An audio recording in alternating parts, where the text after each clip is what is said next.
People on the thesis committee can help round out what is the start of a tight mentoring network.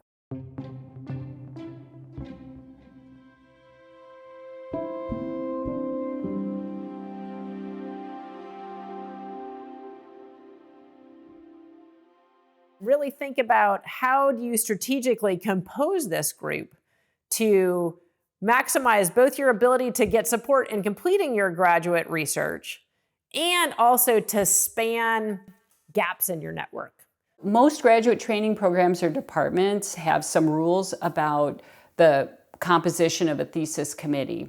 For example, they might say, at least three of the committee members have to be faculty members or professors in the department, and then the other two can be outside the department. Ultimately, they will decide whether or not you are going to earn your PhD. So it's not just your advisor, but they're also the people who are there to help you make progress and to help you reach graduation. But it's really on you to think about how to utilize them and to tap into their expertise and ask for that help.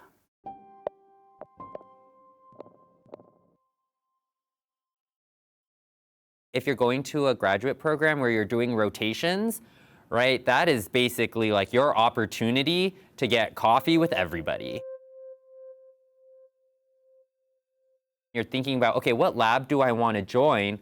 But also in the back of your head or on your side notes, like, would this be a good thesis committee member for me? Like, okay, here are things that I feel like they would be good at with me. It could be research, it could be personal growth, it could be professional development, it could be, additional mentorship support. Who are the faculty here that I feel like will support me? And then if some of them don't end up being on your thesis committee, still put time and energy into those relationships, because it's also very powerful for you to have, allies and a support system, outside of your thesis committee. Because sometimes you may be having problems with your entire committee and you're like, oh, I don't know how to get them on board. You have other mentors outside of that circle so that you have more perspectives also on how to better navigate those spaces.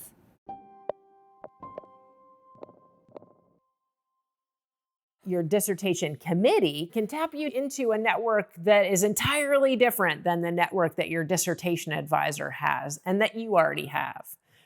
So really thinking about how do you compose that group to have both support for what you're going to need to be able to do and a different set of perspectives. Be very strategic in thinking about, what do I need? What does my research need? And what does my future career need?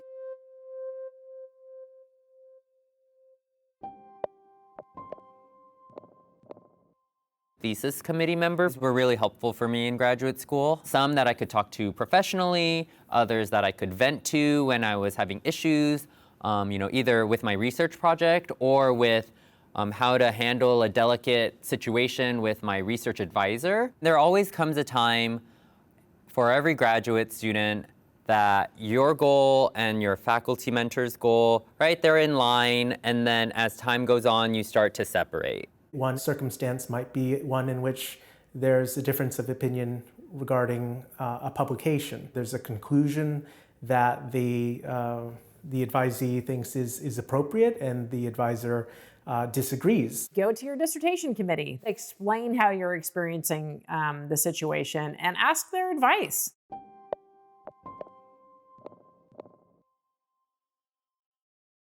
My advice is definitely reaching out to them, having 30-minute catch-up conversations once a semester. Engaging with them regularly, talking with them about your progress, talking with them about what you're thinking of as next steps, both with your research and with your career. And that's part of their job, right, is to make sure that you are developing in the best way possible and that you are leaving graduate school in the best state that you could be in.